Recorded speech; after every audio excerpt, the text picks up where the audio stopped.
Hey guys, welcome to our final video of our Anne Frank play. We're going to read the very end part of Act 2, Scene 3. And in this video, we'll go through Scene 4 and Scene 5. So we almost got to the end of Scene 3. This is going to be a selection of Anne's diary entries that are going to transition us into Scene 4. Here we go. We're all in much better spirits these days. There's still excellent news of the invasion. The best part about it is that I have a feeling that friends are coming. Who knows? Maybe I'll be back in school by fall. Ha ha! The joke is on us. The warehouse man doesn't know a thing, and we are paying him all that money. Wednesday, the 2nd of July, 1944. The invasion seems temporarily to be bogged down. Mr. Crawler has to have an operation, which looks bad. Ooh. The Gestapo have found the radio that was stolen. Mr. Dussel says they'll trace it back, and back to the thief. And then, it's just a matter of time till they get to us. Everyone is low. Even poor Pym can't raise their spirits.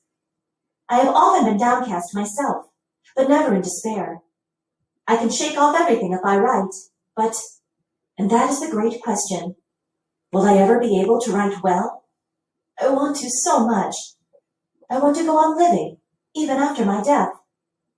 Another birthday has gone by, so now I am 15. Already I know what I want. I have a goal, an opinion. As this is being said, the curtain rises on the scene, the lights dim on, and Anne's voice fades out. These are quotes from her diary. She did say, I want to go on living after my death. She wanted to be remembered for her writing, which gives me goosebumps because she was remembered for writing, just not in the way that she hoped she would be. She's 15 and she knows what she wants to be. She wants to be a writer. Mr. Crawler has to have an operation because he has stomach ulcers. And this thief. So the radio was stolen. They found the radio and now they're going to trace it back to the thief. And if they do that, that could be bad because the thief might say, hey, if you don't take me in, I can tell you where some Jewish people are hiding and do a trade. So that's really dangerous for them. All right, onward to Act 2, Scene 4. Scene 4. It is an afternoon a few weeks later. Everyone but Margot is in the main room. There is a sense of great tension. Both Mrs. Frank and Mr. Van Daan are nervously pacing back and forth. Dussel is standing at the window, looking down fixedly at the street below. Peter is at the center table, trying to do his lessons. Anne sits opposite him, writing in her diary.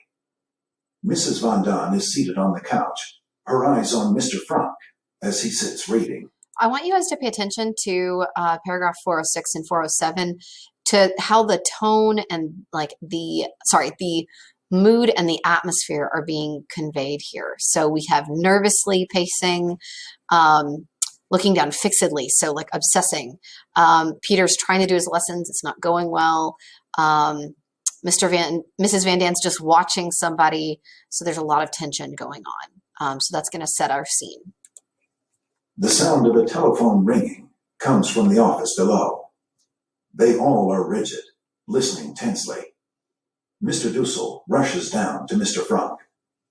There it goes again, the telephone. Mr. Frank, do you hear? Yes, I hear. But this is the third time, Mr. Frank. The third time in quick succession. It's a signal. I tell you, it's me, trying to get us. For some reason, she can't come to us, and she's trying to warn us of something. Please, please. You're wasting your breath. Something has happened, Mr. Frank. For 3 days now, Miep hasn't been to see us. And today, not a man has come to work. There hasn't been a sound in the building. Perhaps it's Sunday. We may have lost track of the days. You, with the diary there, what day is it? I don't lose track of the days. I know exactly what day it is. It's Friday, the 4th of August. Friday, and not a man at work. He rushes back to Mr. Frank, pleading with him, almost in tears. I tell you, Mr. Crawler's dead. That's the only explanation. He's dead, and they've closed down the building, and Miep's trying to tell us. So it's Friday, and nobody came to work. They don't know why, but they know that it's silent downstairs, except for a telephone that's ringing over and over and over again. They know that Mr. Crawler had surgery and was trying to recover from surgery, and Meep hasn't been to see them in like 3 days. She'd never telephone us. Mr. Frank, answer that. I beg you, answer it. No. Just pick it up and listen. You don't have to speak. Just listen and see if it's me. For God's sake, I ask you. No. I've told you. No. I'll do nothing that might let anyone know we're in the building. Mr. Frank's right. There's no need to tell us what side you're on. If we wait patiently, quietly, I believe that help will come. There is silence for a minute as they all listen to the telephone ringing. So the danger is they don't know if it's Meep calling to warn them about something or tell them about something, and they need to go down and answer it because it's a signal, or they need to answer, or if it's something else, because it is really strange that nobody came to work on a Friday. It's not a holiday, and that the telephone is ringing. Nobody's supposed to be there to answer the phone, so it's dangerous either way.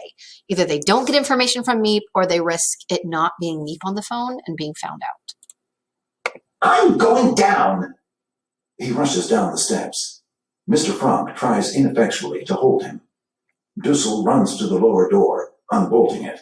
Whoa. The telephone stops ringing. Dussel bolts the door and comes slowly back up the steps. Too late. Mr. Frank goes to Margot in Ann's bedroom. So, we just wait here until we die. I can't stand it. I'll kill myself. I'll kill myself. For God's sake, stop it. Hysterics. In the distance, a German military band is heard playing a Viennese waltz. I think you'd be glad if I did. I think you want me to die. What the heck? Whose fault is it we're here? Mrs. Van Daan starts for her room. He follows, talking at her. We could have been safe somewhere in America or Switzerland, but no. You wouldn't leave when I wanted to. You couldn't leave your things. You couldn't leave your precious furniture. Don't touch me. She hurries up the stairs, followed by Mr. Van Daan. Peter, unable to bear it, goes to his room. Anne looks after him, deeply concerned. Dussel returns to his post at the window. Mr. Frank comes back into the main room and takes a book, trying to read. Mrs. Frank sits near the sink, starting to peel some potatoes. Anne quietly goes to Peter's room, closing the door after her. Peter is lying face down on the cot. Anne leans over him, holding him in her arms, trying to bring him out of his despair. Look, Peter, the sky. She looks up through the skylight. What a lovely, lovely day. Aren't the clouds beautiful? You know what I do when it seems as if I couldn't stand being cooped up for one more minute? I think myself out. I think myself on a walk in the park where I used to go with Pim, where the jonquils and the crocus and the violets grow down the slopes. You know the most wonderful part about thinking yourself out? You can have it any way you like. You can have roses and violets and chrysanthemums all blooming at the same time. It's funny, I used to take it all for granted. And now I've gone crazy about everything to do with nature. Haven't you? I've just gone crazy. I think if something doesn't happen soon, if we don't get out of here, I can't stand much more of it. I wish you had a religion, Peter. No thanks, not me. Oh, I don't mean you have to be orthodox or believe in heaven and hell and purgatory and things. I just mean some religion. It doesn't matter what. Just to believe in something. When I think of all that's out there, the trees and flowers and seagulls. When I think of the dearness of you, Peter, and the goodness of the people we know. Mr. Crawler, Meep, Dirk, the vegetable man, all risking their lives for us every day. When I think of these good things, I'm not afraid anymore. I find myself and God, and I... That's fine. But when I begin to think, I get mad. Look at us, hiding out for 2 years, not able to move, Caught here, like, waiting for them to come and get us. And all for what? We're not the only people that have had to suffer. There have always been people that have had to. Sometimes one race, sometimes another, and yet, That doesn't make me feel any better. Pause for a second. This is a huge thing to notice. So as far as signposts go in nonfiction, this is compare and contrast. So Anne has just said we're not the only people that have to suffer. She's trying to cheer Peter up and say there's always people that have suffered. Sometimes it's these people, sometimes it's us. At the very beginning of the play, Margot and her mother are trying to make Anne feel better. And they're like, hey, Anne, I mean, other people suffer all the time. Like, it's okay. And let me find the quote. Anne says, what's the good of thinking of misery when you're already miserable?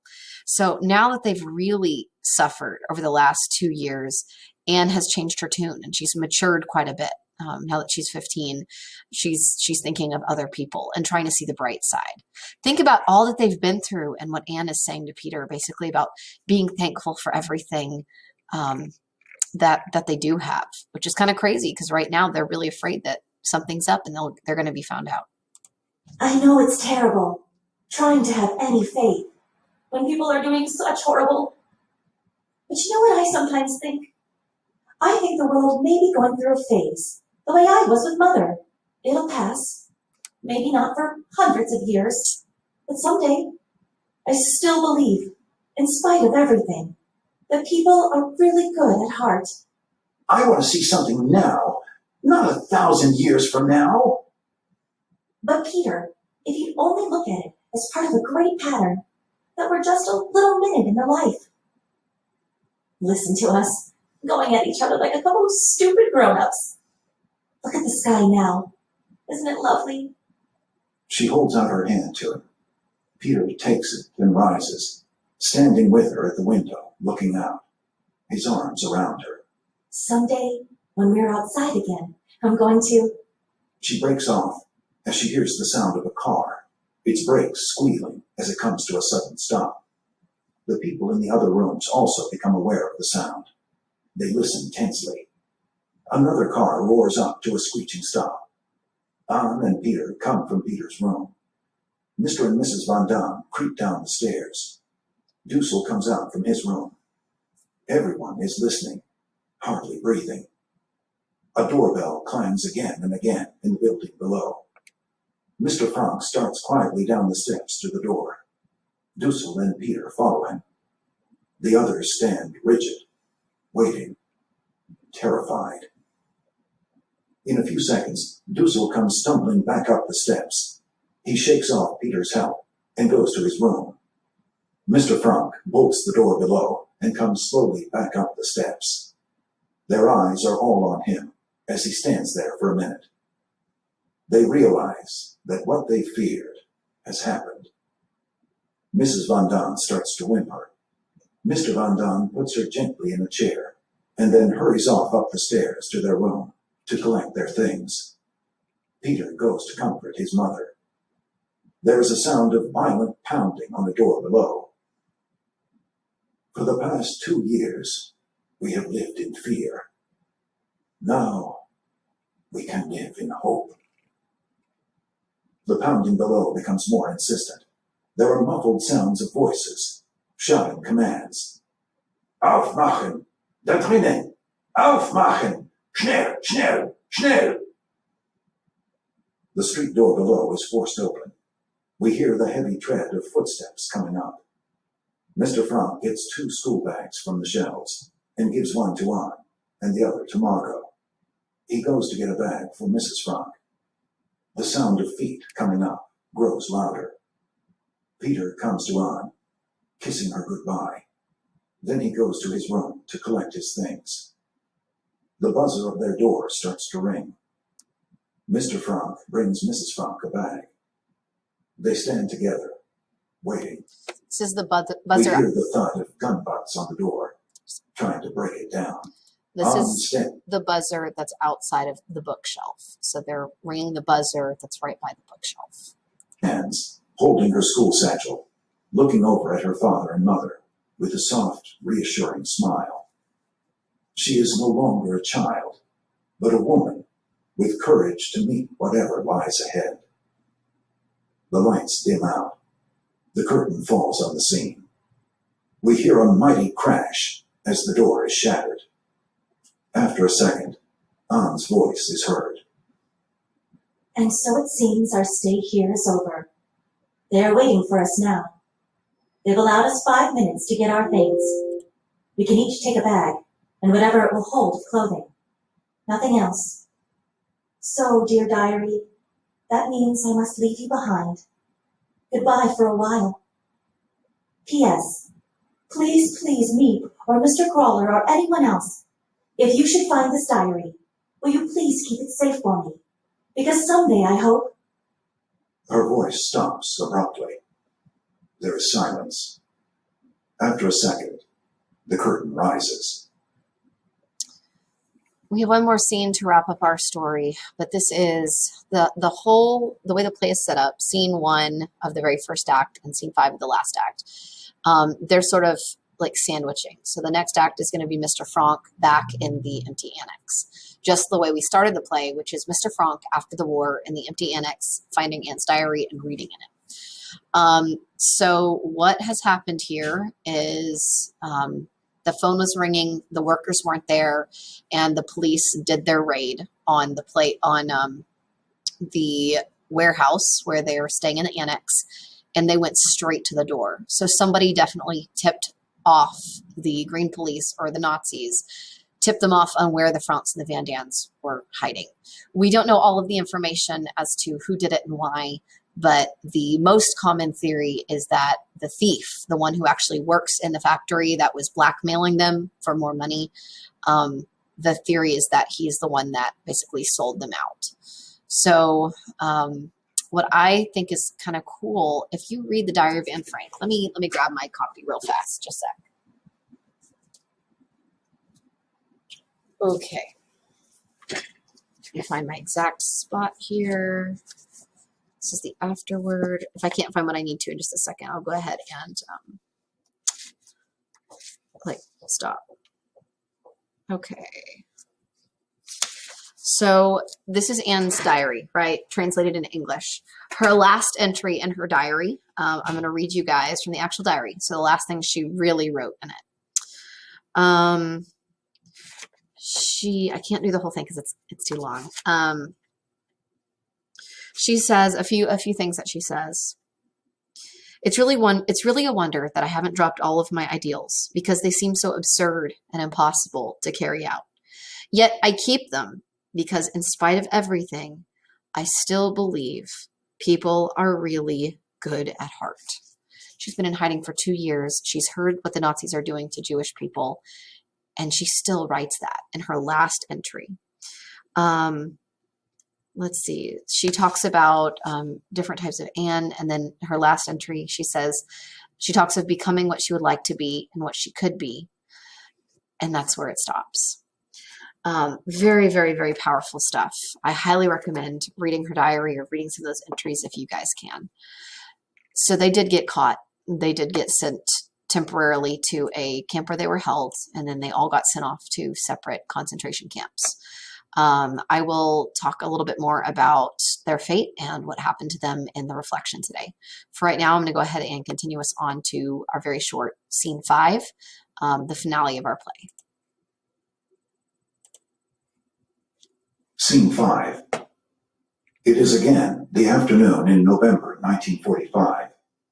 The rooms are as we saw them in the first scene. Mr. Crawler has joined Meep and Mr. Franck. There are coffee cups on the table. We see a great change in Mr. Franck. He is calm now. His bitterness is gone. He slowly turns a few pages of the diary. They are blank. No more. He closes the diary and puts it down on the couch beside him. I'd gone to the country to find food. When I got back, the block was surrounded by police. We made it our business to learn how they knew. It was the thief who told them. Meep goes up to the gas burner, bringing back a pot of coffee. It seems strange to say this, that Anyone could be happy in a concentration camp, but Anne was happy in the camp in Holland, where they first took us. After 2 years of being shut up in these rooms, she could be out in the sunshine and the fresh air that she loved. Offering the coffee to Mr. Frank, A little more? holding out his cup to her. The news of the war was good. The British and Americans were sweeping through France. We felt sure that they would get to us in time. In September, we were told that we were to be shipped to Poland, the men to one camp, the women to another. I was sent to Auschwitz. They went to Belsen. In January, we were freed, the few of us who were left. The war wasn't yet over, so it took us a long time to get home. We'd be sent here and there behind the lines where we'd be safe. Each time our train would stop at a siding or a crossing, we'd all get out and go from group to group. Where were you? Were you at Belsen, at Buchenwald, at Mauthausen? Is it possible that you knew my wife? Did you ever see my husband, my son, my daughter? That's how I found out about my wife's death, of Margot, the Van Daans, Dussel. But Anne, I still hoped. Yesterday I went to Rotterdam. I'd heard of a woman there. She'd been in Belsen with Anne. I know now. He picks up the diary again and turns the pages back to find a certain passage. As he finds it, we hear Anne's voice. In spite of everything, I still believe that people are really good at heart. Mr. Frank slowly closes the diary. She puts me to shame. The curtain falls. That is the end. And that, friends, is why we are reading Anne Frank for our unit on courage and impact. It takes courage to face what Anne and her family and the Van Daans did. As far as impact goes, we're talking about the kind of lasting impact that people have based on their choices. Anne's choice to view the world as something that could still be hopeful and people that were really good at heart in spite of everything, that was courage and that was a choice. And reading that diary and reading that as the last entry has had an impact, a profound impact on many, many people. Somebody that could go through the Holocaust and still believe that. Very, very powerful. So that's why we're looking at her. If you want to know specifically what Mr. Frank did find out about Anne, she and Margot both ended up in a concentration camp, and they died of typhus, which is a type of disease that was going around the camp. The really sad part is that they died just a few months before the camp was liberated and the war ended. So they were really close to being able to make it through, but they didn't make it in the end. The person that he talked to that was able to tell him that Anne had died actually spent a long time with Anne, and they become good friends in the concentration camp. And so you can actually hear stories about the way Anne was in the concentration camp. And she was still annoying, and she was still hopeful, and pretty cool as a person. All right, guys, I'll let you go ahead and do today's assignment and then move on to the reflection. That is the end of our story of Anne Frank.